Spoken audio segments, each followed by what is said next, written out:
Good morning, नमस्कार दोस्तों। स्वागत है आप सबों का मेरे YouTube channel that is biology eight finger tips by Saurabh Yadav. दोस्तों, आज मैं आपके सामने क्लास 10th की लेक्चर सीरीज लेके आया हूँ। जो हमारा इम्पॉर्टेंट चैप्टर चल रहा है दैट इज़ लाइफ प्रोसेस। इसमें हमने इंक्लूड किया था बेटा ट्रांसपोर्टेशन या circulation in case of animal, लेकिन एक छोटा सा पार्ट दे रखा है transportation in case of plant.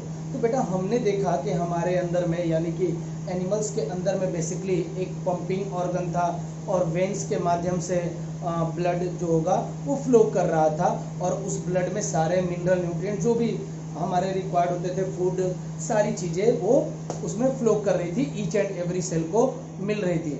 Clear है जी। कुछ इसी प्रकार का सिस्टम आपके प्लांट में भी पाया जाता है। चूंकि देखिए भैया प्लांट है, प्लांट सोचिए भाई रूट के अंदर, रूट है कहाँ रहता है, ग्राउंड के अंदर, वहां पे प्रेजेंट है आपका मिनरल एंड न्यूट्रिएंट्स और वाटर। ये कैसे मिनरल एंड न्यूट्रिएंट जो कि एकदम रूट में मौजूद है वो एकदम leaf upper part of the plant पे पहुंचते हैं। और चूंकि हम और आप जानते हैं कि बेटा जी फोटोसिंथेसिस होता है कहाँ, लीफ यानी green parts of the plant में, लीफ में होता है। तो how this food is transfer from that leaf to, अब मान लीजिए ईच एंड एवरी ऑर्गन, हो सकता है भैया उसके ऊपर भी कुछ ब्रांचेस हों, अपवर्ड मूवमेंट भी होगा, और रूट में भी चाहिए भैया फूड, तो रूट को भी ट्रांसफर होगा। तो बाई डायरेक्शनल फ्लो होता है किस केस में, जनरली जब हम देखेंगे फ्लोएम ट्रांसपोर्ट या फूड का ट्रांसपोर्ट जो होता है जिसको हम ट्रांसलोकेशन भी कहते हैं। क्लियर है जी। लेकिन जब आप देखेंगे बेटा जी वाटर का ट्रांसपोर्ट, तो हमेशा वाटर कहाँ है भैया, आसमान में तो वाटर नहीं होगा ना, वाटर रहता कहाँ है, धरती के अंदर। तो भैया वाटर हमेशा रूट से लीफ के तरफ ट्रांसपोर्ट होगा, तो ये यूनिडायरेक्शनल फ्लो कराता है। तो जिस तरह से हमारे अंदर में क्या थी बेटा, ऑक्सीजनेटेड ब्लड को लेके जा रही थी कौन, आर्टरीज, डीऑक्सीजनेटेड लेके कौन आ रही थी, वेन्स। यानी दो प्रकार के अलग अलग नलियां थी ना, ट्यूब्स थी कि नहीं थी। कुछ इसी तरह का इनके अंदर में भी पाया जाता है। दो टिश्यू जो रिस्पॉन्सिबल होते हैं for the transport of food and water. तो वाटर और मिनरल के लिए जो ट्रांसपोर्टेशन कराते हैं from the root to the leaf या एनी रीजन जहां पर रिक्वायर्ड रीजन होगा, दैट इज जाइलम। ठीक है जी। और जो फूड का ट्रांसलोकेशन कराते हैं उसको हम लोग बोलते हैं बेटा फ्लोएम। चूंकि हमने एक और फिनोमिनन पढ़ा था अबाउट फोटोसिंथेसिस, पढ़ लिया जी, पढ़ा था ना किस तरह से फोटोसिंथेसिस होता है इन केस ऑफ प्लांट। तो बेटा जो फोटोसिंथेसिस के लिए कार्बन डाइऑक्साइड रिक्वायर्ड था वो आता था स्टोमाटा से, और भैया बाहर क्या निकलता था, ऑक्सीजन, क्योंकि प्लांट्स ऑक्सीजन लिबरेट करते हैं और कार्बन डाइऑक्साइड को लेते हैं, इन करते हैं। क्लियर है जी। तो वो स्टोमाटा से हो रहा था। क्लियर है जी। फिर इसके बाद एक पार्ट और आपको बताने की जरूरत है बेटा, कभी कभार आप देखेंगे बेटा रूट्स, जब रूट के आसपास में फाइन हेयर होती हैं जिसको हम बोलते हैं रूट हेयर्स। क्लियर है जी। इन रूट हेयर्स में भाई रूट एक सेल है ना भाई, तो सेल के अंदर में जब क्या होगा बेटा, रेस्पिरेशन होगा तो क्या होगा, कार्बन डाइऑक्साइड प्रोड्यूस होगा ना। अब ये कार्बन डाइऑक्साइड चूंकि उसके लिए वेस्ट है, तो ये वाला प्रोसेस की बात कर रहा हूँ, रेस्पिरेशन जब होता है रूट्स में, तो आप ये देखिए रूट हेयर्स दिख रहा है, रूट, और ये क्या है, रूट हेयर्स, जो फाइन थ्रेड लाइक स्ट्रक्चर है उनको बोल दिया रूट हेयर्स। ये आपका रूट हो गया और ये नीचे वाला रूट हेयर्स हो गया। क्लियर है जी। नीचे आपके air spaces present in the soil, वो एयर के स्पेस है जहां पे सॉइल के अंदर में ऑक्सीजन प्रेजेंट है। चूंकि सेल जब यूटिलाइज कर लेती है तो प्रोड्यूस करती है क्या बेटा, रेस्पिरेशन, तो क्या प्रोड्यूस करती है, कार्बन डाइऑक्साइड। तो यहाँ पे जब रूट हेयर्स क्या करेंगे बेटा, रूट हेयर्स के अंदर में कार्बन डाइऑक्साइड का कंसंट्रेशन बहुत ज्यादा है, तो मूवमेंट हो जाएगा, रूट हेयर्स में से कार्बन डाइऑक्साइड मूव करके चला आएगा बाहर, यानी कहाँ आ जाएगा बेटा जी, एयर स्पेसेस जो प्रेजेंट है सॉइल के अंदर में, और भैया उस सिंपल डिफ्यूजन के मदद से होगा ये। और air spaces present in soil, वहां पे मान लीजिए ऑक्सीजन ज्यादा है लेकिन रूट हेयर्स के अंदर में ऑक्सीजन काफी कम होता है, तो यहां से ऑक्सीजन ट्रेवल कर जाता है रूट हेयर्स में। ऑक्सीजन का क्या हो गया बेटा, इन, और कार्बन डाइऑक्साइड हो जाएगा आउट। ये आपके देखने को मिलता है respiration in case of root में। अगर रेस्पिरेशन देखेंगे तो क्लियर है जी, चूंकि along the concentration gradient यहाँ मूवमेंट हो रहा है। देखिए सेल रूट हेयर के अंदर में हाई कंसंट्रेशन था किसका बेटा, कार्बन डाइऑक्साइड का, और सॉइल स्पेसेस जो है वहां पे कार्बन डाइऑक्साइड काफी कम था, तो रूट हेयर से वो मूव करके आ गया सॉइल के अंदर में, ठीक है। और भैया सॉइल के अंदर में ऑक्सीजन ज्यादा था, रूट हेयर्स में ऑक्सीजन कम था, तो movement from high concentration to low concentration, तो थ्रू सिंपल डिफ्यूजन ये आप देख सकते हैं। क्लियर है जी। जो मैंने बातें बोली यहाँ रखिए, H2O और मिनरल्स का ट्रांसपोर्ट होगा जाइलम के द्वारा, क्लियर है जी। ट्रांसपीरेशन ये हम पढ़ेंगे, और रूट प्रेशर ये दोनों हम पढ़ने वाले हैं। सुक्रोज या ग्लूकोज लीफ में बनता है फोटोसिंथेसिस के द्वारा, ठीक है। ट्रांसपोर्टेड होगा इन फ्लोएम में, bulk flow, photosynthesis in leaf flow, ये भी हम पढ़ने वाले हैं, ठीक है। तो यहाँ से देखिए, यहाँ देखिए सॉइल है, सॉइल में H2O और मिनरल्स है, तो ये H2O और मिनरल्स को एकदम ऊपर तक लीफ तक ले जाने का काम कौन करता है, जाइलम। और जो फूड है यहाँ पे, इस फूड को यहाँ पे जो फूड बना है लीफ के अंदर में, उस फूड को रूट तक ले जाने या डिफरेंट ऑर्गन्स तक ले जाने के लिए काम करता है बेटा फ्लोएम। तो फूड का ट्रांसलोकेशन कराता है फ्लोएम, और वाटर और मिनरल्स का ट्रांसपोर्ट कराएगा जाइलम। ये बातें मैंने बता दी। गैसियस एक्सचेंज मैंने बता दिया। फोटोसिंथेसिस के समय में कार्बन डाइऑक्साइड क्या होता है, इन होता है, ऑक्सीजन आउट होता है बाय द स्टोमाटा, और ये respiration in case of root. Clear है जी। ये चारों बातें आपको जाननी चाहिए, क्योंकि हम क्या पढ़ने वाले हैं ये हमें जानना होगा। बेटा जी जैसे मुझे मालूम है कि चलो बेटा प्लांट की बॉडी को सिंथेसिस करना है, यानी प्लांट की बॉडी को बनाना है, तो बेटा उसको बॉडी को बनाने के लिए केवल फूड की जरूरत तो नहीं होगी बेटा, उसको और भी सारे कंपोनेंट चाहिए, मिनरल्स चाहिए। तो ये मिनरल्स उनको आखिर में मिलेगा कहाँ से, तो देखिए मिनरल्स है कहाँ पे, सॉइल में, क्लियर है। और सॉइल के पास में रूट का प्लांट का कौन सा पार्ट जो है सॉइल के पास में है, रूट। तो कोई भी प्लांट होता है वो एब्जॉर्ब करेगा जो रिक्वायर्ड मिनरल एंड न्यूट्रिएंट्स होंगे, for example nitrogen, phosphorus, potassium, कुछ भी जितने भी एलिमेंट्स होंगे जो रिक्वायर्ड होते हैं for the growth and development, वो अक्वायर करेगा by the help of roots की मदद से ही करेगा। क्लियर है जी। इस बात को ध्यान रख लीजिएगा।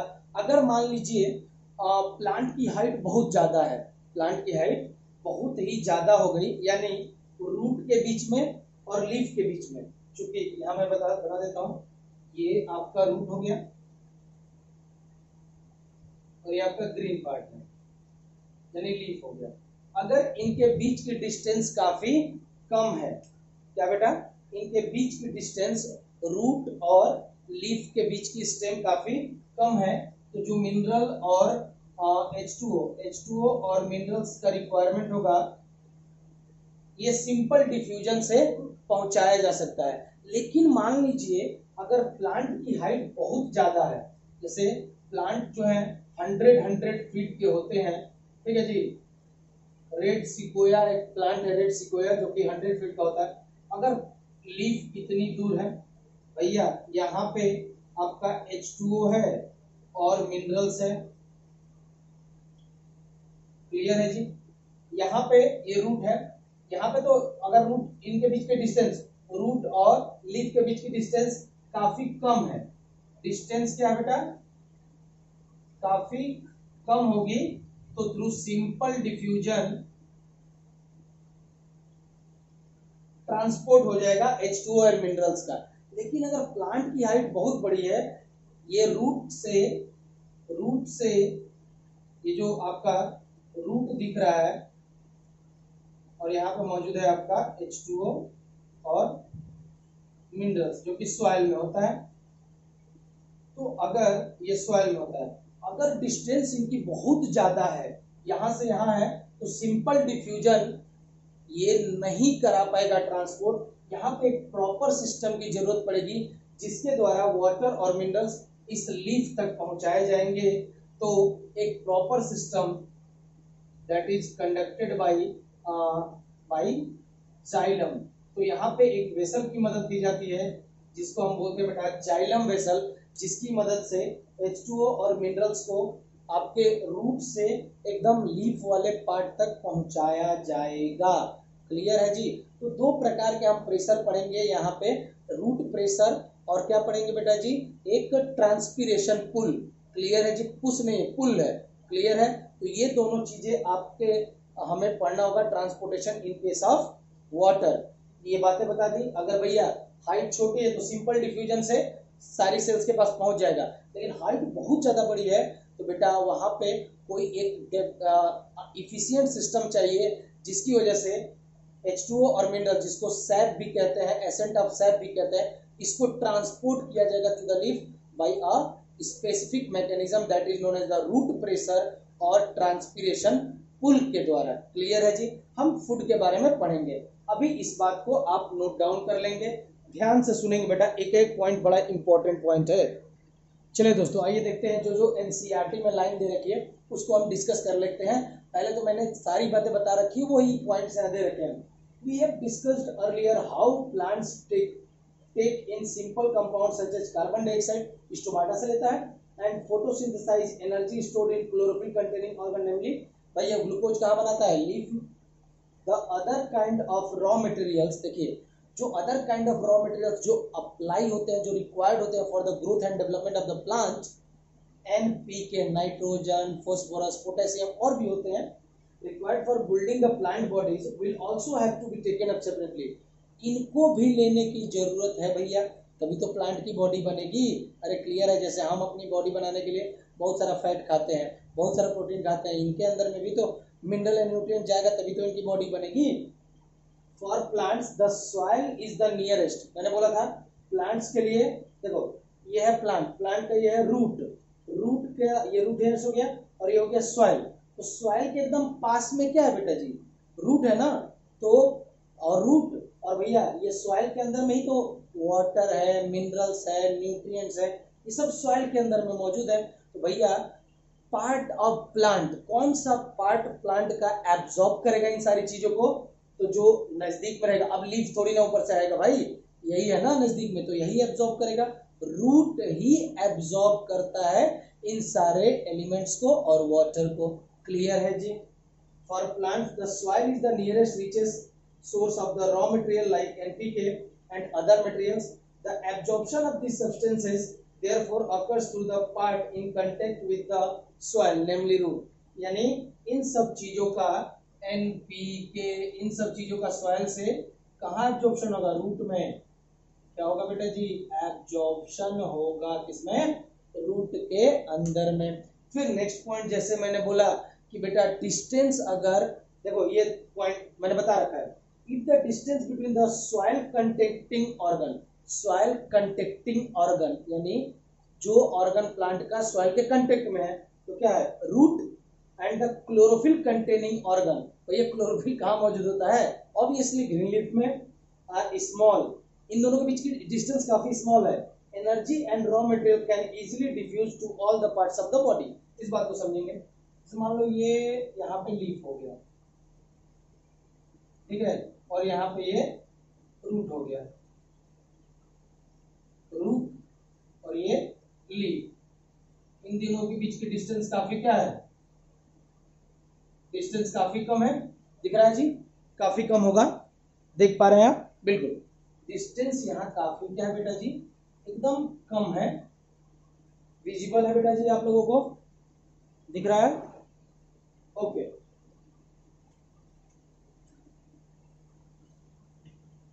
क्लियर है जी, डिस्टेंस काफी कम है इन दोनों सब्सटेंसेस के बीच में, यानी रूट और लीफ के बीच में काफी कम डिस्टेंस है।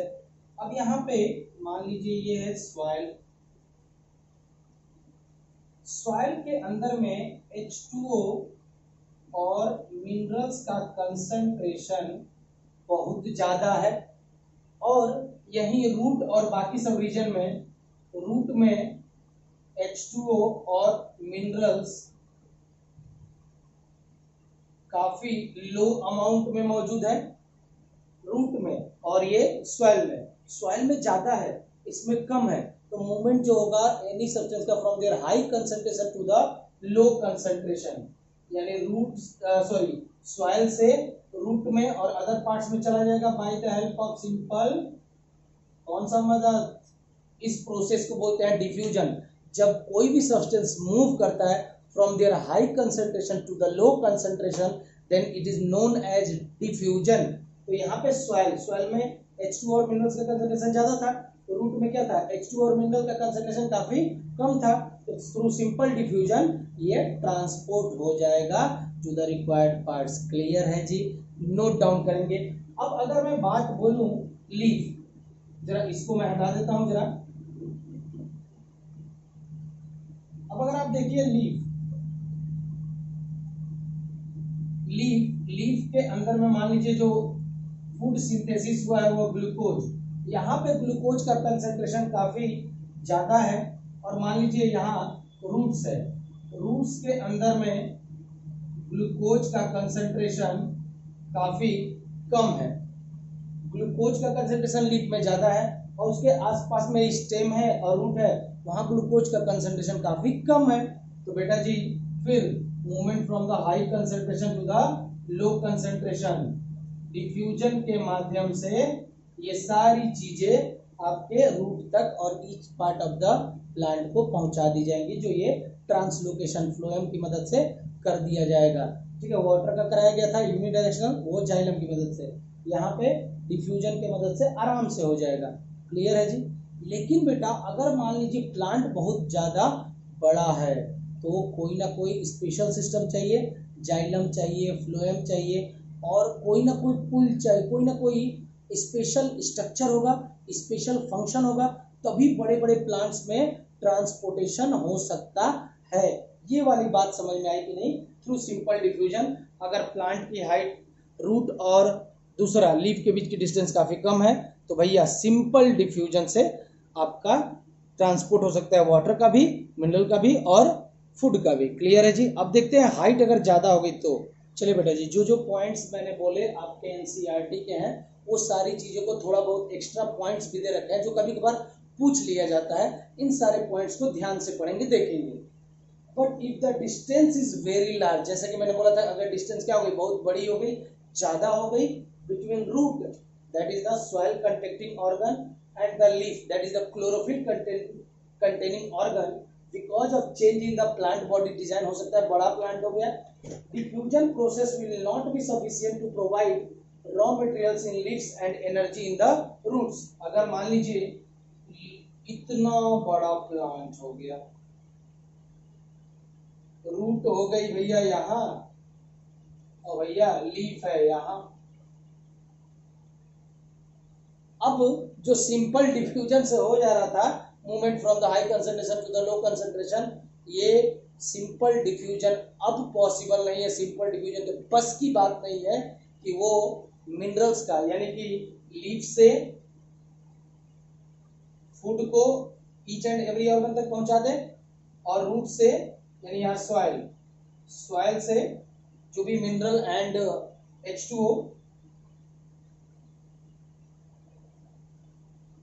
H2O एंड मिनरल्स, इसका ट्रांसपोर्ट लीफ तक या ईच एंड एवरी ऑर्गन तक करा दे। अब सिंपल डिफ्यूजन के बस की बात बिल्कुल भी नहीं है, तो हमें एक प्रॉपर सिस्टम चाहिए। फिर एनसीईआरटी का दिया, a proper system of transportation is therefore essential in such condition. जब डिफ्यूजन प्रेशर के द्वारा, डिफ्यूजन प्रोसेस के द्वारा यहाँ पे ना फूड मूव कर पा रहा है और ना वाटर एंड मिनरल्स मूव कर पा रहे हैं, तो हमें एक स्पेशल सिस्टम चाहिए। क्योंकि देखिए अगर हम प्लांट्स की बात करेंगे, तो प्लांट्स में मोस्टली अगर देखो तो प्लांट, देखो हम लोग क्या होते हैं, हमारी एनर्जी रिक्वायरमेंट क्यों ज्यादा है? क्योंकि हम कूदते हैं, फांदते हैं, खेलते हैं, डांस करते हैं, सब कुछ करते हैं, पढ़ते हैं, लिखते हैं, सब कुछ करते हैं, और हम अपनी लोकेशन को चेंज करते रहते हैं। यहाँ जाना, अभी ट्यूशन पढ़ने जाना है, अभी यहाँ जाना है, अभी वहां जाना है, तो हम अपनी बॉडी लोकेशन को क्या कर रहे हैं, लोकोमोशन करते हैं, यानी हम एक जगह से दूसरे जगह जाते हैं। तो भैया एनर्जी लॉस ज्यादा होता है, तो इसीलिए हमारे अंदर में एनर्जी की रिक्वायरमेंट क्या होती है, ज्यादा। चूंकि प्लांट्स जो होते हैं बेटा, वो एक ही जगह स्टेशनरी रहते हैं, उनकी रिक्वायरमेंट काफी क्या है, कम होती है। ये एक ही जगह रहते हैं सर्वाइव करने के लिए। और दूसरी चीज सबसे इंपॉर्टेंट बात, जो मोस्ट पार्ट होते हैं ना, बहुत सारे पार्ट होते हैं प्लांट के अंदर में जो डेड सेल यानी कि डेड होते हैं। तो बेसिकली जो लिविंग होगा उसी को तो एनर्जी की रिक्वायरमेंट होगी, जो डेड होगा उसको क्या एनर्जी की रिक्वायरमेंट है भैया, वो डेड सेल है। ठीक है, बहुत सारे प्लांट्स में ऐसी सेल्स होती है जो डेड सेल्स होती हैं, जहां पे रिक्वायरमेंट है ही नहीं भाई वाटर का, मिनरल्स का। तो भैया यहाँ पे जो ट्रांसपोर्टेशन का जो रेट होता है वो काफी स्लो होता है। हमारे अंदर भी देखा कितना हाई प्रेशर के साथ में जा रहा था, हमारे आर्टरी से निकल रहा था, सारे ऑर्गन्स के पास पहुंच रहा था, बहुत ही हाई प्रेशर के साथ में जा रहा था। क्लियर है जी। लेकिन प्लांट्स के अंदर में रिक्वायरमेंट एनर्जी की काफी कम है, हमारे अंदर में एनर्जी की रिक्वायरमेंट क्या थी, ज्यादा। तो हमारे अंदर में मूवमेंट भी क्या था, बहुत तेज था, हाई रेट से था। लेकिन इनकी रिक्वायरमेंट्स काफी कम होती है, इसीलिए भैया जी इनका ट्रांसपोर्ट भी स्लो होगा, इस बात को ध्यान रखिएगा। Energy needs differ between different body design. Plants do not move, देखिए प्लांट्स मूव नहीं करते हैं। Plants bodies have a large proportion of dead cell, और बहुत सारी डेड सेल होती है बहुत सारी टिश्यूज में। जैसे आपने स्क्लेरेनकाइमा टिश्यू का नाम सुना होगा, ये डेड सेल होती है। जाइलम, ट्रैकिड्स, फ्लोएम, फाइबर, ठीक है जी, ये सारे क्या है, डेड सेल। तो इसी तरह से बहुत सारी और भी सेल्स होती है एटसेट्रा, जो कि डेड सेल होती हैं। भैया डेड सेल को क्या चाहिए, वाटर चाहिए। डेड सेल को क्या चाहिए, फूड चाहिए, नहीं चाहिए ना भैया। तो इनमें रिक्वायरमेंट काफी कम होगी। As a result plant have low energy needs.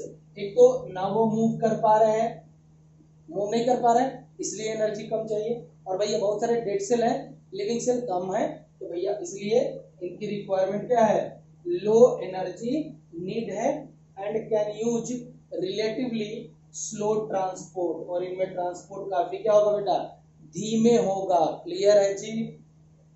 The distance over which transport have to be operated, however, can be very large in plants such as the tall trees. अब बहुत बड़ा ट्री है तो कैसे कराओगे भैया, जैसे कि रेड वुड ट्री है जो कि 90 मीटर तक का होता है, 300 से 400 फीट यानी 90 मीटर के आसपास का होता है। तो इसमें कैसे कराओगे, एक स्पेशल सिस्टम चाहिए कि नहीं चाहिए। Plant transport will move energy, energy का मतलब होता है food stored from the leaves and raw material, raw material का मतलब वही हो गया water and mineral and nutrients from the roots. This two pathways, यानी कि लीफ से लेके आना है आपको फूड को, और रूट से वाटर एंड मिनरल को लेके जाना है। तो ये दो पाथवे हैं, are independently organised conducting tubes. इनके लिए दो इंडिपेंडेंट कंडक्टिंग ट्यूब्स का सहारा लिया जाता है। This conducting tubes are xylem and phloem. दो कंडक्टिंग ट्यूब्स होती हैं। तो जब ट्री बहुत लार्ज होता है, क्या होगा बेटा, ट्री जब क्या होगा, बहुत ही लार्ज होगा, तो क्या होगा बेटा, टू कंडक्टिंग, दो कंडक्टिंग ट्यूब्स का सहारा लिया जाता है। दो कंडक्टिंग ट्यूब्स, एक है भैया आपकी जाइलम और एक होती है बेटा जी फ्लोएम। ठीक है जी। देखिए ये कोई प्लांट है, ये इसका रूट हो गया, ये यहाँ पे सॉइल सरफेस है और सॉइल में H2O है और मिनरल्स है, और ये यहाँ पे हो गया बेटा लीफ हो गई। क्लियर है जी। तो लीफ के अंदर में फोटोसिंथेसिस होती है, तो यहाँ पे ग्लूकोज या सुक्रोज कुछ भी बनेगा, ग्लूकोज और सुक्रोज बनेगा। चूंकि बेटा ये फूड है, जो एनर्जी है, इसी को हम बोलेंगे बेटा फूड, या इसी को बोलेंगे एनर्जी। तो बेटा आप बताइए फूड की रिक्वायरमेंट क्या केवल लीफ को है क्या, मैं ही खाऊंगा, मैंने बनाया, मैं किसी को नहीं देने वाली, ऐसा कुछ कहेगी क्या, नहीं। फूड की requirement each and every cell of the plant को है। तो भैया ये ग्लूकोज और सुक्रोज का ट्रांसपोर्ट होगा to each and every cell, यानी कि रूट तक भी आएगा by the help of phloem, phloem की मदद से आएगा। और जिस प्रोसेस से आएगा उस प्रोसेस को बोलते हैं बेटा ट्रांसलोकेशन, यानी transfer of food from the leaf to each and every part of the plant is called as translocation. So translocation का मतलब क्या हो गया? Transfer of food from leaf to each and every cell of plant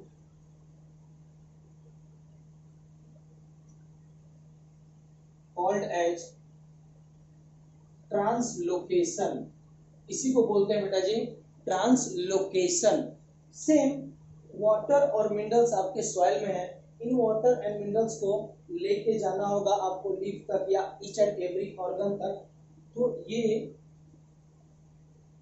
लेके जाएगा बेटा xylem, और इसको हम लोग बोलते हैं बेटा ट्रांसपीरेशन या रूट प्रेशर के द्वारा लेके जाएगा।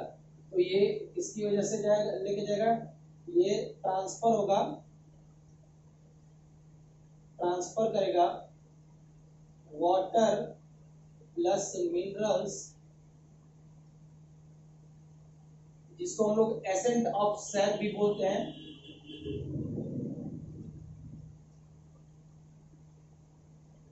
From root to each and every part of plant. ठीक है जी। तो जाइलम क्या कराएगा बेटा जी? इसको लेके जाएगा to each and every part of the plant by transpiration pull और root pressure. By transpiration pull अभी हम पढ़ेंगे ये दोनों, एंड रूट प्रेशर की मदद से। क्लियर है जी? सो जाइलम क्या कर रहा है बेटा? ट्रांसपोर्ट कर रहा है H2O एंड मिनरल्स का, और फ्लोएम क्या कर रहा है बेटा? ट्रांसपोर्ट करेगा फूड या इसी को कहते हैं एनर्जी का, फूड या एनर्जी का ट्रांसपोर्ट करेगा आपका फ्लोएम। क्लियर है जी? बातें समझ में आ गई? तो दो कंडक्टिंग ट्यूब है, एक है जाइलम और एक है फ्लोएम। जाइलम वाटर और मिनरल्स का कंडक्शन कराएगा और फ्लोएम फूड का कंडक्शन कराएगा। क्लियर है जी? नोट डाउन कर लेंगे इस पॉइंट को, फिर हम अब आगे बढ़ते हैं ट्रांसपोर्टेशन ऑफ वाटर में। किसमें बेटा जी? ट्रांसपोर्टेशन ऑफ वाटर कैसे होता है। चलिए दोस्तों, पहले हम देखते हैं ट्रांसपोर्टेशन ऑफ वाटर। बेसिकली यहाँ पे हम दो तरह से पढ़ेंगे ट्रांसपोर्टेशन ऑफ वाटर में। एक हम रूट प्रेशर पढ़ेंगे और दूसरा हम लोग पढ़ेंगे बेटा ट्रांसपीरेशन पुल, या उसी को बोलते हैं cohesion tension transpiration pull. Clear है जी? कोहेशन टेंशन ट्रांसपीरेशन पुल, या फिर आपका सिंपल ट्रांसपीरेशन पुल बोलेंगे। कोहेशन टेंशन पुल बोल दीजिएगा, ट्रांसपीरेशन हटा दीजिए। क्लियर है? तो सबसे पहले हम देखेंगे बेटा रूट प्रेशर। रूट के अंदर में जो प्रेशर क्रिएट हो रहा है that can be called as the root pressure. Basically देखिए, ये आपका रूट है, रूट आगे जाके फाइन थ्रेड लाइक स्ट्रक्चर में बटा होता है, that is known as the root hair. बेटा वो काफी थिन होते हैं, तो थिन होंगे, लार्ज नंबर में होंगे, यूनिसेल्युलर होंगे। जब वो थिन होगा बेटा तो उसके सराउंडिंग का सरफेस एरिया क्या होगा? लार्ज। बेटा जी जितना ज्यादा सरफेस एरिया लार्ज होगा उतना ही ज्यादा क्या होगा? Absorption. Increase surface area, surface area ज्यादा होगा तो भैया एब्जॉर्प्शन भी क्या होगा? ज्यादा होगा। बेटा अगर आप लोगों को याद है तो हम लोगों ने इस सबक में पढ़ा था बेटा, या अगर याद होगा इंटेस्टाइन माइक्रोविलाई और विलाई। बेटा एक्सटेंशन काफी छोटा छोटा था, सरफेस एरिया क्या था? लार्ज, तो एब्जॉर्प्शन क्या था? लार्ज। तो यहाँ पे भी चूंकि वाटर और मिनरल्स सॉइल में बहुत ज्यादा कंसंट्रेशन में है, रूट हेयर में वाटर और मिनरल्स काफी लो कंसंट्रेशन में है, यानी यहाँ पे मैं लिख देता हूँ लो कंसंट्रेशन में है, और यहाँ पे water and minerals high concentration में है। क्लियर है जी? तो यहां से जो चीजें होंगी आसानी से bye the help of diffusion, यहां से सॉइल से चीजें आपके रूट हेयर्स में चली जाएंगी बाय सिंपल डिफ्यूजन बोल लीजिए, या चूंकि सेल है तो आप इसको ऑस्मोसिस बोल सकते हैं, ठीक है जी। यानी सिंपल ऑस्मोसिस के द्वारा ये सॉइल से आपके रूट हेयर्स में चल गई। अब भैया ये रूट हेयर से रूट की सेल्स में कैसे मूव करेंगी, तब वो जाएंगी रूट की जाइलम में ना, ठीक है। तो रूट जो होंगी, रूट हेयर के बाद में जो रूट दिख रहा है इसके भी फर्दर काफी डिवीजन होता है। सबसे बाहर में होता है एपिडर्मिस जहां पे आपका रूट हेयर है, फिर उसके बाद हो जाएगा the second part that will be the cortex, then there will be the endodermis, then pericycle, तब ये जाएगा बेटा आपके जाइलम वेसल के पास में। क्लियर है जी। तो जरा इस पार्ट को अभी तो समझ में आ गया ना, सॉइल से रूट हेयर में चला गया by the simple osmosis, by the actively taking. और भैया यहाँ पे हम ले सकते हैं बेसिकली सिंपल सी बात करेंगे डिफ्यूजन से, ये यहाँ पे चला गया सिंपल डिफ्यूजन से, हाई कंसंट्रेशन से लो कंसंट्रेशन, यहाँ डिफ्यूजन ही करो, डिफ्यूजन से आसानी से चला गया। लेकिन बेटा अब अंदर कैसे जाएगा, रूट हेयर से वहां पे कैसे जाएगा, तो वहां पे जाता है bye the help of osmosis, यानी ऑस्मोसिस की मदद से जाएगा। लेकिन कैसे जाएगा जरा इस बात को हम देखेंगे। पहले इस चीज को मैं मिटाता हूं। दो प्रकार के pathway water moves through the root hair से inside the root by basically two pathway. एक होता है एपोप्लास्टिक पाथवे, एक होता है सिम्प्लास्टिक पाथवे। इन दोनों पाथवे में एनर्जी की रिक्वायरमेंट होती है, यानी ये एक्टिव ट्रांसपोर्ट होता है। पहले इस बात को देखेंगे, पहले ये लिख लीजिएगा। चलिए बेटा जी देखिए, थोड़ा सा एडवांस मैं बताऊंगा चूंकि ये नहीं दे रखा है आपके एनसीईआरटी में, लेकिन चीजों को समझने के लिए जरूरी है। ठीक है, सबसे बाहर हो गया रूट हेयर, और ये जो पार्ट मैंने लिखे हैं एपिडर्मिस, कॉर्टेक्स, एंडोडर्मिस, पेरिसाइकल, ये पूरा पार्ट है बेटा आपका रूट का। किसका पार्ट है बेटा जी, ये सब रूट का पार्ट है। फिर इसके बाद आपका आएगा जाइलम वेसल या जाइलम टिश्यू, फिर हम जाएंगे जाइलम में। क्लियर है जी। जरा देखेंगे अभी तो भैया यहाँ पे सॉइल था, सॉइल से चीजें आ गई आपके रूट हेयर में bye the help of simple diffusion की मदद से आ गई, या ऑस्मोसिस भी आप बोल सकते हैं। क्लियर है, तो यहाँ पे आ गई। इसके बाद में अब मान लीजिए रूट हेयर में H2O और मिनरल का कंसंट्रेशन क्या है, ज्यादा। सीधा सीधा लिख देता हूं ना, यहाँ पे water, W for water plus minerals, इसका कंसंट्रेशन बहुत ही ज्यादा है। क्योंकि एपिडर्मिस में कंसंट्रेशन इसका वाटर प्लस मिनरल्स का कंसंट्रेशन क्या होगा, काफी लो होगा। फिर ये चूंकि अब सेल में आ रहा है तो ऑस्मोसिस के माध्यम से आएगा, और यहाँ पे जो मूवमेंट होगा वो एनर्जी की रिक्वायरमेंट होगा, क्योंकि दो तरह से चीजें मूव करेंगी। जरा ध्यान देखिएगा, देखिए ये जो सेल होगी, सेल के बाहर में एक अलग पेन से मैं बनाना चाहूंगा, एक मिनट जरा रुक जाइएगा, एक मिनट भाई। देखिए चूंकि ये एक प्लांट की सेल है, तो बाहर वाली जो मैं कवरिंग ये आपका बना रहा हूं ब्लू कलर से, ये मैं बना रहा हूं बेटा सेल वॉल।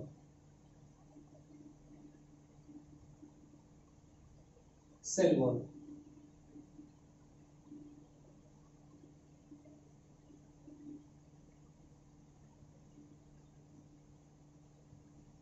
ठीक है जी। तो यहां पे जो चीजें हैं जैसे वाटर एंड मिनरल्स, वाटर और मिनरल्स जो भी हैं,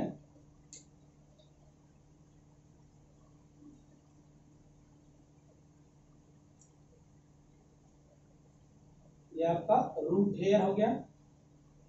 जो भी यहाँ पे चीजें हैं वाटर एंड मिनरल्स, जो कि एसेंट ऑफ सैप भी जिसको हम लोग बोलते हैं, यहाँ पे लो कंसंट्रेशन है। तो ये दो पाथवे से ट्रेवल कर सकता है। जरा सुनिएगा, अगर ये इसकी सेल वॉल है, ये वाली, सुनिएगा, तो बेटा अगर ये मूव कर रहा है जैसे वाटर एंड मिनरल्स, इसके अंदर में आ जाएगा, लो कंसंट्रेशन है। अगर ये वाटर एंड मिनरल्स इस रास्ते को फॉलो कर रहा है, जरा ध्यान से देखिएगा, इस रास्ते को फॉलो कर रहा है, यानी throughout the cell membrane, या अगर आप बोलेंगे सेल वॉल के थ्रू पास आउट हो रहा है, तो इस पाथवे, देखिए अगर वाटर मिनरल्स इस पाथवे से जा रही है, इस पार्टिकुलर पाथवे से जाएंगी, ट्रांसफर होगा through the adjacent cell wall. ये मान लीजिए ये एक सेल वॉल है, इसकी अलग सेल वॉल, ये अलग सेल वॉल, ये स्किन अलग, देखो एपिडर्मिस है, एपिडर्मिस अलग सेल है, कॉर्टेक्स अलग सेल है, एंडोडर्मिस अलग सेल है, पेरिसाइकिल अलग सेल है, 4 अलग अलग प्रकार की सेल है भाई। तो ये आपका हो गया ये साइटोप्लाज्म, बाहर में हो गई सेल वॉल। अगर चीजों का ट्रांसफर जो हो रहा है, जहां पे वाटर एंड मिनरल्स ट्रांसपोर्ट हो रहे हैं through the adjacent cell wall, ये इसकी सेल वॉल है, ये इसकी सेल वॉल है, ठीक है। और ये जो ट्रांसफर हो रहा है, ये जो एरो दिखाया है, ये क्या ट्रांसफर हो रहा है, वाटर प्लस मिनरल्स।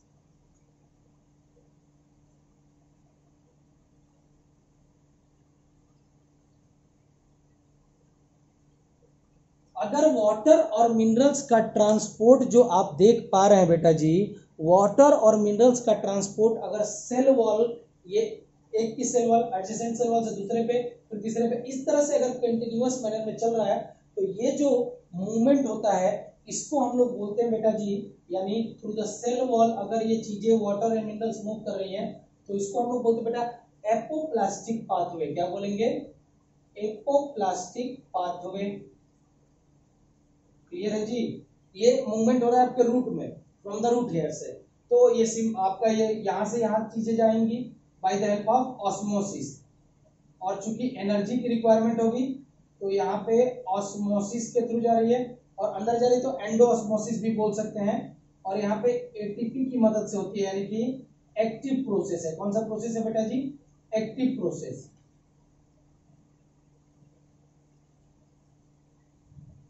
सुनिएगा, तो एक तो मैंने बता दिया कि वाटर और minerals throughout the adjacent cell wall, इसकी सेल वॉल, फिर इसकी सेल वॉल, फिर इसकी सेल वॉल, इस तरह से अगर कंटिन्यूअसली मूव करता है सेल वॉल के, वन सेल वॉल से दूसरे सेल वॉल से तीसरे सेल वॉल, तो इस प्रकार के मूवमेंट को बोलेंगे एपोप्लास्टिक पाथवे। इस पाथवे को बोलते हैं एपोप्लास्टिक पाथवे।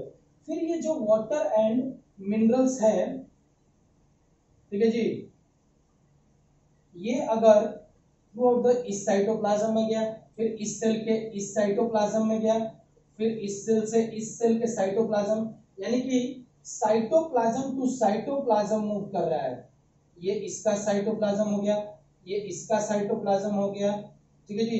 बेटा जब आप हायर क्लासेस में जाएंगे तो आपको पता चलेगा कुछ गैप जंक्शन होते हैं बिटवीन द सेल साइटोप्लाज्म।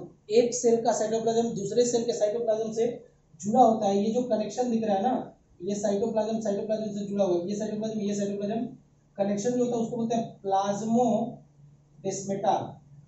तो प्लाज्मोडेस्मेटा कनेक्शन होता है जिसकी वजह से एक सेल का साइटोप्लाज्म दूसरे सेल के साइटोप्लाज्म से जुड़ा होता है। अब जो ये water and minerals, water plus minerals, ये ट्रांसपोर्ट हो रहे हैं through this cytoplasm, one cytoplasm से दूसरे सेल के साइटोप्लाज्म, तीसरे सेल के साइटोप्लाज्म। अगर ये साइटोप्लाज्म टू साइटोप्लाज्म ट्रांसफर होते हैं तो इसको हम लोग बोलते हैं बेटा जी, साइटोप्लाज्म टू साइटोप्लाज्म ट्रांसफर हो रहे हैं तो इसको हम लोग बोलते हैं सिम्प्लास्टिक पाथवे। कौन सा पाथवे बोलेंगे बेटा जी, सिम्प्लास्टिक पाथवे। और इस तरह से जो ये अपोप्लास्टिक पाथवे और सिम्प्लास्टिक पाथवे से पास आउट होते हुए ये सारी चीजें आपके रूट हेयर से, भैया रूट हेयर नीचे क्या था, ये मान लीजिए ये मान लीजिए रूट हेयर है, ये मान लीजिए आपका सॉइल है। तो चीजें आपके सॉइल से रूट हेयर में गई और रूट हेयर से रूट में चली गई, यानी चीजें ऊपर आ गई हैं, उठ के ऊपर आ गई हैं। कहां से, आपके सॉइल से रूट में आ गई हैं। फिर यहां तक तो आपका रूट प्रेशर क्रिएट होगा, और रूट प्रेशर आपका क्या करेगा बेटा, बेसिकली हो क्या रहा है यहाँ पे, उस चीज को मैं एक डायग्राम से अगर मैं दिखाऊं, देखिए हुआ क्या। जरा इस बात को मैं लिख लूंगा, अभी एपोप्लास्टिक पाथवे और सिम्प्लास्टिक पाथवे लिख लेंगे हम लोग, अभी घबराने की बात नहीं है, थोड़ा देखेंगे पहले। देखिए हुआ क्या, ध्यान से सुनिएगा। सॉइल, सॉइल के अंदर में क्या था, water plus mineral ions,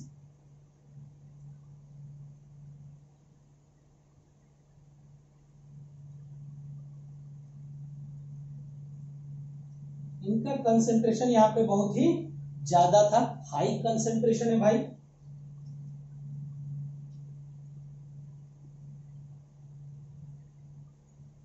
clear है जी। अब ये रूट हेयर्स के द्वारा आपके ट्रांसफर हुए आपके रूट में, रूट के कहां में बेटा, जाइलम में। मान लीजिए सॉइल से it will be taken by root hair by the help of simple diffusion, चला गया भैया वहां पे, ठीक है जी। From the root hair, sorry अब ये जो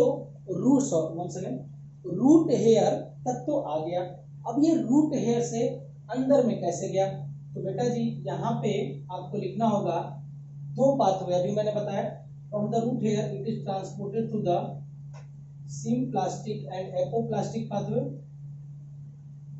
सिम्प्लास्टिक एंड एपोप्लास्टिक पाथवे को पास आउट करेगा ये पाथवे, दिख रहा है जी। इन दोनों पाथवे से होते, चूंकि यहाँ पे रूट हेयर से आपके रूट में जाएगा बाय द एक्टिव एब्जॉर्प्शन, तो यहाँ पे एटीपी की मदद ली जाएगी, तो ये प्रोसेस क्या हो गया, बेसिकली एक्टिव प्रोसेस हो जाएगा। जहां कहीं भी आप एटीपी की जरूरत लोगे, एक्टिव प्रोसेस हो गया। क्लियरली है जी। और ऑस्मोसिस हो रहा है, अभी तो बताया था, तो एंडो ऑस्मोसिस लिख लेंगे। क्लियर है। अब अगर ये जा रहा है बेटा जी कहाँ पे, जाइलम, तो या रूट सीधी बोलूं तो आपकी रूट सेल के पास में पहुंचा, ठीक है जी। ये आपका मान लीजिए कोई रूट का सेल है, यहां पे पहुंच गया, ठीक है जी। पहले यहाँ पे मान लीजिए मिनरल्स या वाटर का कंसेंट्रेशन 1 2 3 4, केवल 4 molecules of water and minerals एक साथ में थे। लेकिन बेटा ड्यू टू दिस एपोप्लास्टिक और सिम्प्लास्टिक पाथवे जो ट्रांसफर हुआ है, इसकी वजह से यहाँ पे number of molecules of water और आयंस का कंसंट्रेशन बहुत ज्यादा हो गया है। तो यहाँ पे आयंस और वाटर का कंसंट्रेशन क्या होगा, रूट सेल के अंदर में आयन एंड वाटर का कंसंट्रेशन बहुत ही ज्यादा हो गया। तो बेटा पहले 4 ही थे, प्रेशर कम लगा रहे थे ना वॉल पे, आपकी इस रूट सेल की वॉल पे, इतना ज्यादा हो गए तो बेटा एक रूम में 100 लोग मार धाड़ करने लगेंगे, नहीं वो प्रेशर ज्यादा लगेगा, ज्यादा लगेगा ना, तो ये जो प्रेशर जो क्रिएट हुआ है ये क्या होगा, इनसाइड द जाइलम। मान लो ये रूट सेल जिसकी बात कर रहा हूं मैं, ये आपका जाइलम सेल है, ठीक है। तो जाइलम के अंदर में अब वाटर और आयनिक कंसंट्रेशन बहुत ही ज्यादा हो गया है। As a result of this यहाँ पे पॉजिटिव प्रेशर आपको देखने को मिल रहा है, और इस पॉजिटिव प्रेशर की वजह से ही वाटर जो कि और सॉइल वाटर और मिनरल जो कि सॉइल में था, ये ऊपर की तरफ आ गया है। कहाँ पे आ गया है, रूट हेयर के पास में आ गया है। Little pressure will make the water and ions to move upward, ठीक है जी। जो प्रेशर यहां पे क्रिएट हो रहा है, the pressure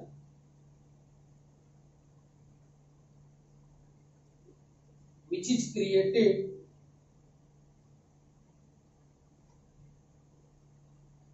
inside the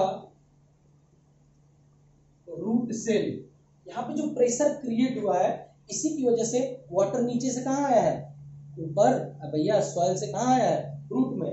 this pressure which is created inside the root cell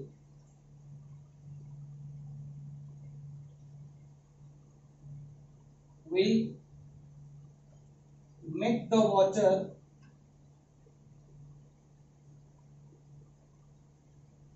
to move upward. तो यही एक कारण है जिसकी वजह से वाटर जो यहाँ था सॉइल एंड वाटर मिनरल्स, अब ये रूट तक आ गया है, यानी जो सॉइल था वहां से रूट हेयर से अब रूट तक आ गया है। तो थोड़ा बहुत तो वाटर उठा ना, लेकिन चूंकि रूट प्रेशर इतना ज्यादा सफिशियंट नहीं होता है अकेले कि बेटा ये ट्रांसफर करा दे फ्रॉम द रूट से टू द लीफ तक ले जा सके। तो root pressure is not the sufficient pressure, ये उतना ज्यादा सफिशियंट नहीं है to take the water from the root to the leaf, leaf तक लेके ये नहीं जा सकता है। या पॉजिटिव प्रेशर है, यहाँ पे हम बोलेंगे जो प्रेशर क्रिएट हो रहा है जिसकी वजह से वाटर आ रहा है, ऊपर आ जा रहा है, लेकिन ये इतना ज्यादा सफिशियंट प्रेशर नहीं होता है जिसकी वजह से, चूंकि ये काफी स्लो प्रोसेस होता है, डिफ्यूजन हो रहा है ना, तो डिफ्यूजन एक स्लो प्रोसेस होता है, क्लियर है जी, ठीक है। तो एक स्लो प्रोसेस होता है, ये काफी स्लोली चीजें को ले जाएगा। और बेटा पता चला एकदम लीफ तक पहुंचते पहुंचते 2 साल लगे, तब तक तो लीफ का स्वाहा हो जाएगा। तो ये जो रूट प्रेशर है ये रूट तक तो लेके चला जाएगा, लेकिन बेटा आगे from root to stem to leaf ये नहीं लेके जाएगा। तो ये सफिशियंट प्रेशर नहीं है, तब हम पढ़ते हैं दूसरा pull, that is known as the transpiration pull, clear है जी। तो 2 प्रकार के पाथवे जो मैंने बताया याद रखिएगा, एपोप्लास्टिक पाथवे और सिम्प्लास्टिक पाथवे। इस पाथवे को मैं लिख देता हूं, फिर हम आगे की बात करेंगे जो एनसीईआरटी में दे रखी है। तो ध्यान से सुनिएगा, देखिए बेटा जी, तो जो मैंने लिखा था एपोप्लास्टिक पाथवे और सिम्प्लास्टिक पाथवे, जैसे देख लेते हैं। जैसे मान लो ये बहुत सारी सेल्स हैं आपस में बहुत पास पास रखी हुई हैं, ठीक है, ये सेल है, ठीक है जी, ये अलग अलग ये मान लीजिए प्लांट की सेल है। अगर जो मूवमेंट हो रहा है वाटर एंड मिनरल्स का, H2O प्लस मिनरल्स, इनका जो मूवमेंट है थ्रू आउट द साइटोप्लाज्म, देखिए ये इसका साइटोप्लाज्म है,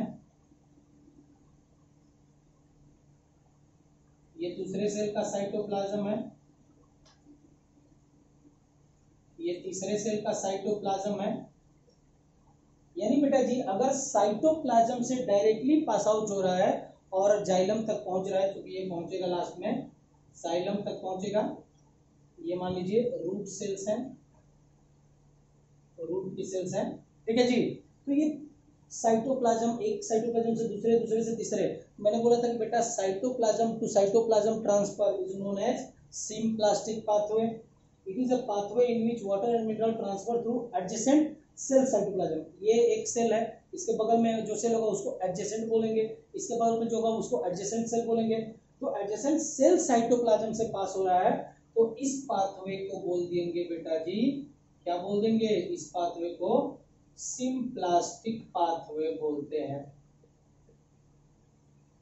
सिम्प्लास्टिक पाथवे बोलेंगे।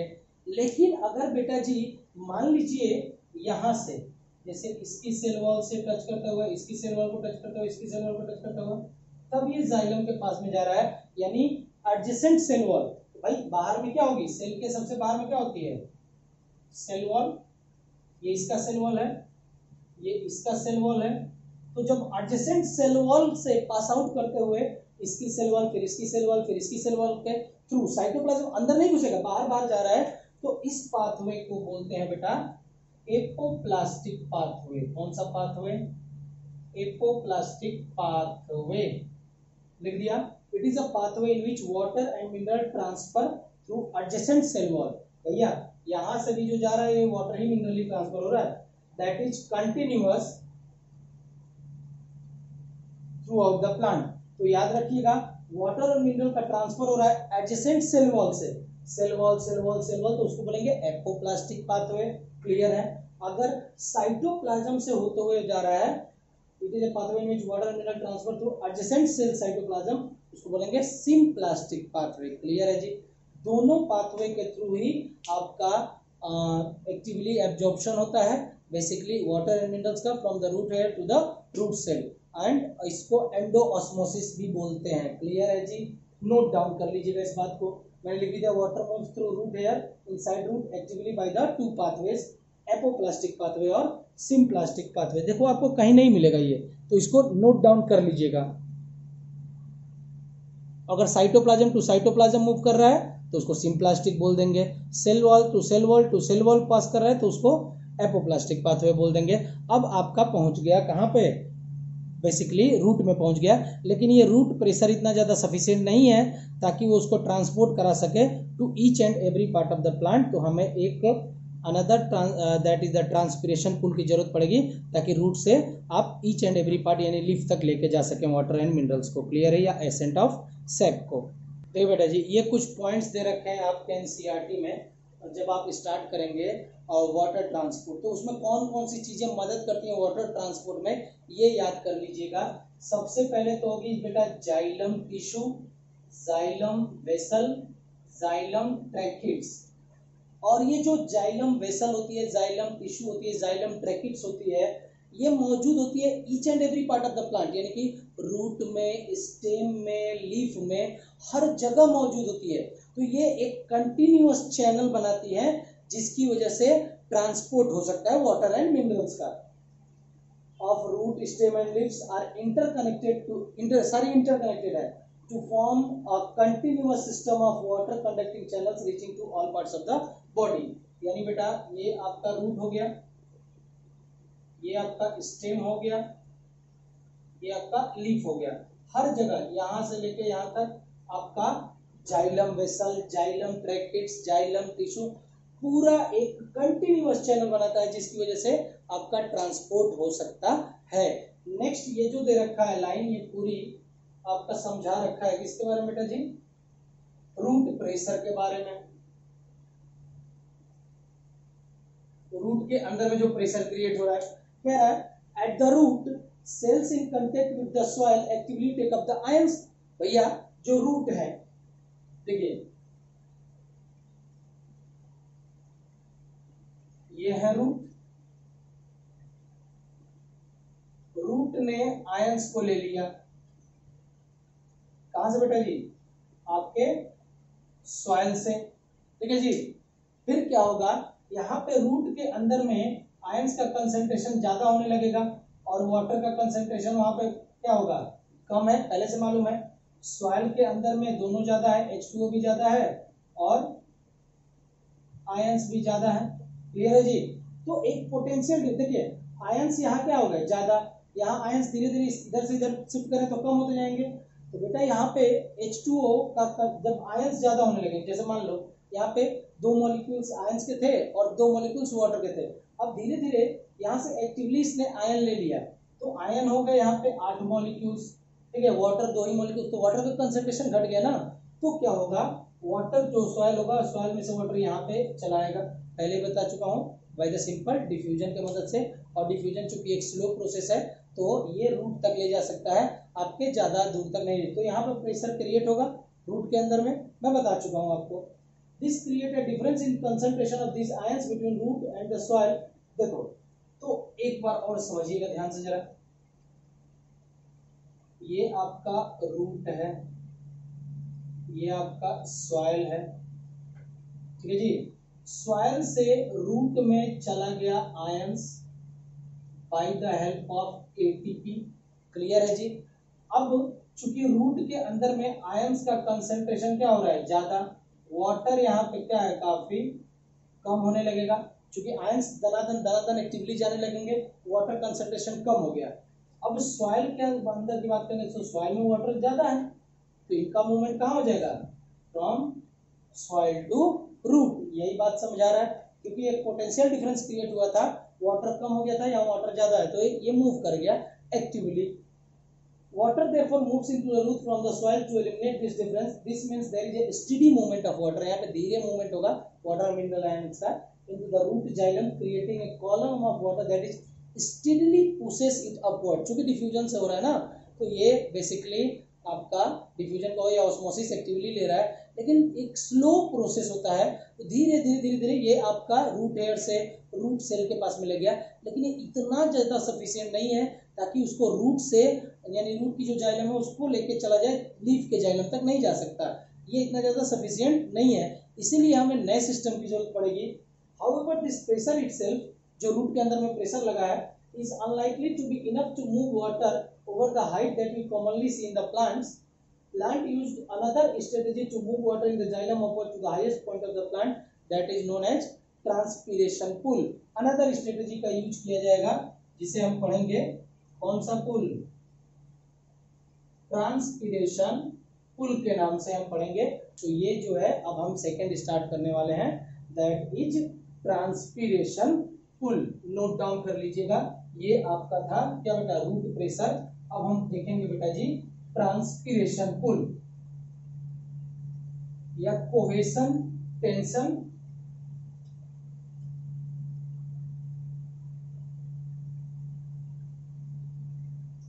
ठीक है जी, चलिए ये देखेंगे। सबसे पहले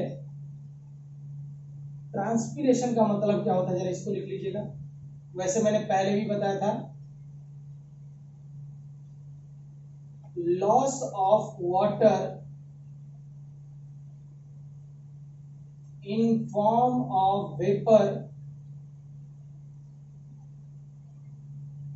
from leaf of a plant called as transpiration।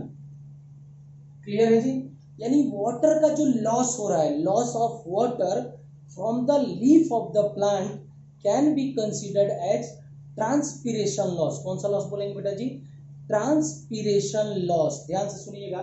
तो ये आपका एक प्लांट है, ठीक है जी। मान लीजिए यहाँ पे ये लीफ है,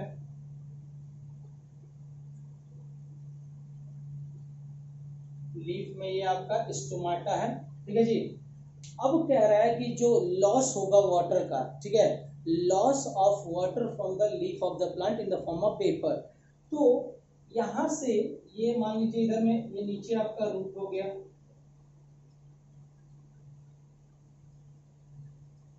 ठीक है जी। ये आपकी रूट हेयर हो गई,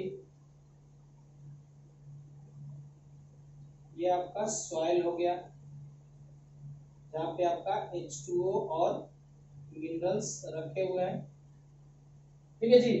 तो बेटा जी यहाँ पे जो दूसरा that is the transpiration pull होता है, ये बेसिकली किस तरह से काम करता है, देखिए ये लीफ है, ये रूट है, तो इनके अंदर में जो मूवमेंट कराएगा that is the xylem vessel.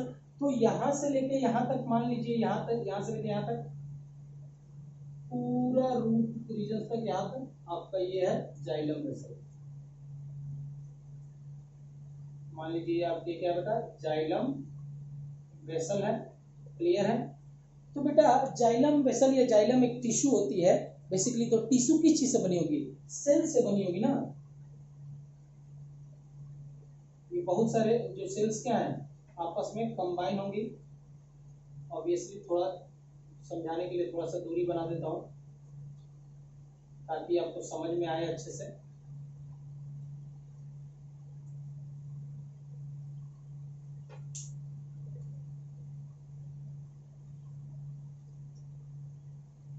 ये एक सेल हो गई, ये दूसरी सेल हो गई, वैसे ये कंबाइन होंगी, तीसरी चौथी, इस तरह से सारी सेल्स इसके अंदर में मौजूद है। अब अगर देखिए बेटा जी लीफ के अंदर में क्या हुआ, ट्रांसपीरेशन। तो जो लीफ सेल के अंदर में वाटर था वो किस फॉर्म में निकल गया, वेपर के फॉर्म में निकल गया। कहाँ पे, लीफ की जो सेल्स थी वहां से वाटर रिमूव हो गया इन फॉर्म ऑफ वेपर। तो बेटा जी यहाँ पे वाटर की क्या हो गई, कमी हो गई। तो यहाँ पे वाटर का क्या हो गया बेटा जी, कमी हो गई। वाटर क्या हो गया, कम हो गया ना बेटा, वाटर तो बाहर निकल गया। तो यहाँ पे वाटर क्या हो गया बेटा, यहाँ पे वाटर की कमी हो गई मान लीजिए। तो यहाँ पे जो लीफ की सेल्स होंगी वो किस पोजीशन में जी रही भैया, टेंशन में। किस पोजीशन में जी रहे हैं, तो टेंशन में जी रहे हैं। ओ माय गॉड, मेरा वाटर तो क्या हो गया, लॉस हो गया। सूरज भगवान ने इतनी ज्यादा हीट डाली कि वाटर वेपर के फॉर्म में निकल गया। अब उसको लीफ को काफी टेंशन हो गई है, तो उसकी टेंशन को पेंशन देने कौन आएगा, जरा ध्यान से सुनिएगा। देखिए चूंकि लीफ की सेल से वाटर चला गया, वाटर वेपर के फॉर्म में, ट्रांसपीरेशन हो गया। अब जो एडजेसेंट सेल है, जैसे ये सब एक से जुड़ी होंगी, तो ये एडजेसेंट सेल का जो वाटर होगा, यहाँ पे एडजेसेंट सेल का, यहाँ पे वाटर का कंसेंट्रेशन क्या है, ज्यादा। यहाँ पे वाटर का कंसेंट्रेशन क्या हो गया, कम, क्योंकि वाटर रिमूव हो गया ना। तो ये इसका वाटर जो होगा कहाँ चला जाएगा, लीफ सेल के पास में। अब भैया इसके खुद के वाटर कम हो गया, तो भैया इसको कौन ऑक्यूपाई करेगा, ये। इसको कौन ऑक्यूपाई करेगा, ये, इसको कौन ऑक्यूपाई करेगा, ये, इसको कौन वाटर देगा, ये, इसको कौन। तो इस तरह से अगर आप देखोगे बेटा जी तो एक पुल जनरेट हो जाएगा, जिसकी वजह से ये मूवमेंट जो होगा, ऐसे बना देता हूं, ये मूवमेंट इस तरह से वाटर का मॉलिक्यूल्स नीचे से कहां मूव करेगा, ऊपर की तरफ। देखिए यहाँ का वाटर मॉलिक्यूल्स था वो इसके पास चला गया, तो एरो अगर ऐसे ना दिखा के ऐसे दिखा देता हूं, ऐसे ना दिखा के एरो इन्हीं लोगों में दिखा देता हूं। देखिए यहां से ये जो सेल है, देखिए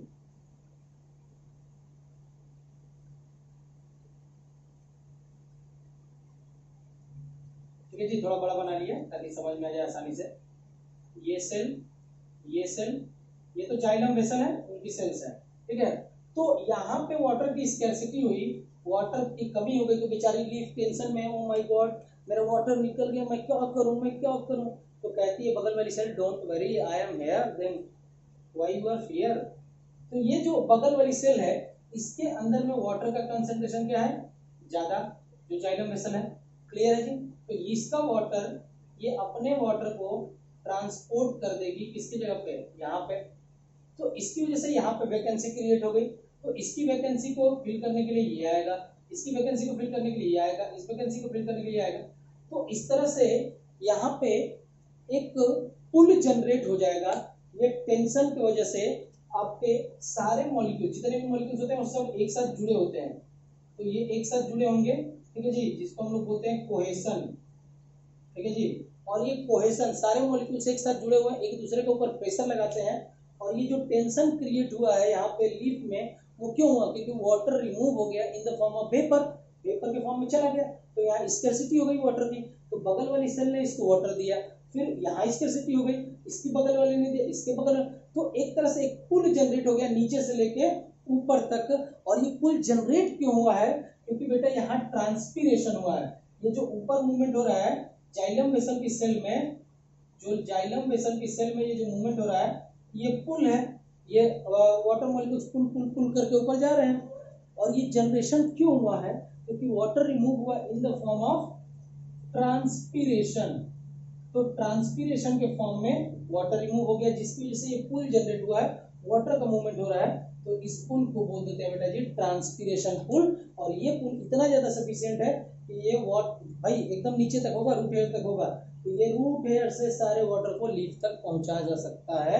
तो ट्रांसपीरेशन पुल या cohesion tension pull is that pull that is sufficient in order to transport the materials from the root to the leaf of the plant. Clear है जी, नोट डाउन करेंगे, फिर इसके बारे में मैं लिखवा देता हूं ट्रांसपीरेशन पुल। अब मैं एक बात जरा आपको बताना चाहूंगा क्लियरली, जो एनसीईआरटी में भी आपके एनसीईआरटी में दे रखा है बेटा जी, ट्रांसपीरेशन कब होगा। देखिए तो ये जो ट्रांसपीरेशन होगा बेटा जी, जब यहां पे सन होगा, सन से क्या आएगी, सनलाइट,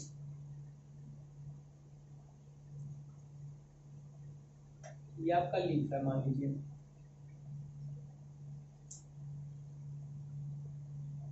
अब एक दूसरा बना लेते हैं, ठीक है, ये तो समझ में आ गया, ये आपका लीफ है,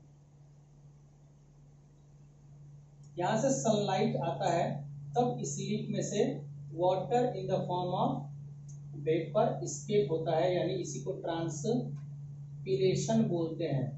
तो transpiration in the presence of sunlight हो रहा है, तो बेटा यानी कि ये जो ट्रांसपीरेशन पुल है, ये जो ट्रांसपीरेशन पुल जनरेट हो रहा है, ये transpiration pull due to sunlight की वजह से है। तो ट्रांसपीरेशन पुल कब होगा भैया, केवल दिन में होगा।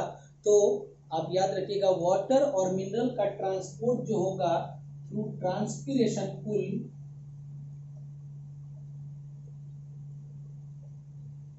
वाटर एंड मिनरल का ट्रांसपोर्ट जो होगा through transpiration pull only during day time. कब होगा बेटा जी, ओनली ड्यूरिंग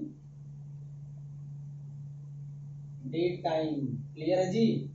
तो रात के समय में चूंकि सनलाइट अवेलेबल नहीं होती है तो ट्रांसपीरेशन के चांसेस जीरो है, यहाँ ट्रांसपीरेशन नहीं होगा। तो इन नाइट टाइम नोट करके लिखिएगा, एनसीईआरटी में दे रखा है इन नाइट टाइम, तो ये है in day time. Day time में वाटर एंड मिनरल्स ट्रांसपोर्टेड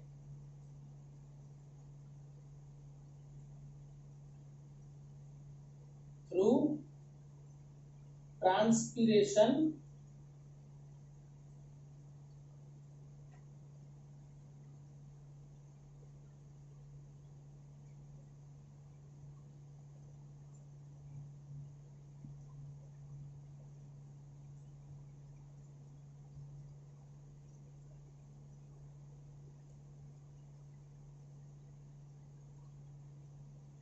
ठीक है।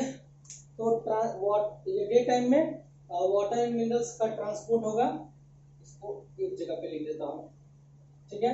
सो मैं लिख देता हूं यहाँ पे in day time water and minerals are transported through transpiration pull. Clear है जी। लेकिन बेटा रात में, चूंकि रात में तो सनलाइट नहीं होगी तो ट्रांसपीरेशन तो नहीं होगा ना जी। तो रात में क्या होगा, इन नाइट टाइम जो आपका रूट प्रेशर होगा वही काम करेगा as a for transferring this water and minerals to, धीरे धीरे सही, लेकिन रात में आपका रूट प्रेशर मदद करता है, इस बात को ध्यान रख लीजिएगा। Water and minerals are transported through, किसकी मदद से जाएगा बेटा जी, थ्रू रूट प्रेशर। क्योंकि रात में तो सनलाइट नहीं होगी तो ट्रांसपीरेशन तो नहीं होगा, तो नाइट टाइम में रूट प्रेशर सफिशिएंट होता है, धीरे धीरे ही ले जाएगा लेकिन ले जाएगा, ठीक है जी। डे टाइम में आपका लेके जाएगा ट्रांसपीरेशन पुल क्योंकि थोड़ा फास्ट होता है, और नाइट टाइम में रूट प्रेशर रिस्पॉन्सिबल होता है for transferring this water and minerals inside the plant. Clear है जी। नोट डाउन करेंगे इस पॉइंट को, बड़ा ही इंपॉर्टेंट पॉइंट दे रखे हैं आपके एनसीईआरटी में। मैंने देखिए बेटा जी जो बातें मैंने बोली हैं ये यहाँ दे रखी हैं, कैसे दे रखी हैं जरा देखिएगा। However, this pressure यानी कि रूट प्रेशर की बात कर रहा है, by itself is unlikely to be enough to move water over the height that we commonly see in the plants. Plant use another strategy to move water in the xylem upward to the highest point of the plant body. कौन सा बेटा, ये जो है दूसरा, यहाँ से यहाँ तक ये जो दे रखा है, ये दे रखा है ट्रांसपीरेशन पुल के बारे में। Provided that the plant has an adequate supply of water, the water which is lost through the stomata से ही लॉस होगा, is replaced by water from the xylem vessel. मैंने बताया ना कि पीछे वाली सेल्स उसको वाटर देना स्टार्ट करेंगी in the leaf. In fact evaporation of water molecules from the cells of a leaf create a suction pressure, यानी पुल कहते हैं, which pulls the water from the xylem cells of the root. The loss of water in the form of vapour from the aerial parts of the plant is known as transpiration. The transpiration help in the absorption and upward movement of water and minerals dissolved in it from root to the leaves. It also help in temperature regulation. देखो temperature regulation का मतलब क्या, देखो ध्यान से सुनिएगा। देखो हमें अगर गर्मी लगती है तो बेटा हमारी बॉडी से क्या होता है भाई, पसीने निकलते हैं ना, इवोपरेशन होता है यानी पसीने बाहर निकल जाते हैं, इसके वजह से हमारी बॉडी कूल महसूस करती है। सिमिलरली यहाँ पे भी जो प्लांट होते हैं, प्लांट की बॉडी से जब क्या होगा, वाटर वेपर के फॉर्म में रिमूव हो जाएगा तो भैया प्लांट को क्या मिलती है, कूलिंग, उसी को बोलते हैं temperature regulation. This the effect of root pressure in transport of water is more important at night. ये भी बता दिया आपको कि नाइट में रूट प्रेशर इंपॉर्टेंट होगा। During the day time when the stomata are open the transpiration pull become the major driving force in the movement of water in the xylem. क्योंकि day time में आपका stomata open होगा तो भैया xylem के through transpiration जो होगा transpiration pull के द्वारा होगा। क्लियर है जी, नोट डाउन कर लीजिएगा। नेक्स्ट जो हमारा हाफ होगा उसमें हम पढ़ेंगे transportation of food and other substances कैसे होगा फ्लोएम में। ठीक है जी, अभी आप लोग पूरी तरह से ट्रांसपोर्टेशन ऑफ वाटर अच्छे से पढ़िए। ठीक है बेटा जी, अगर ये वीडियो अच्छा लगा हो तो काइंडली लाइक एंड सब्सक्राइब करना ना भूलें। Thank you all.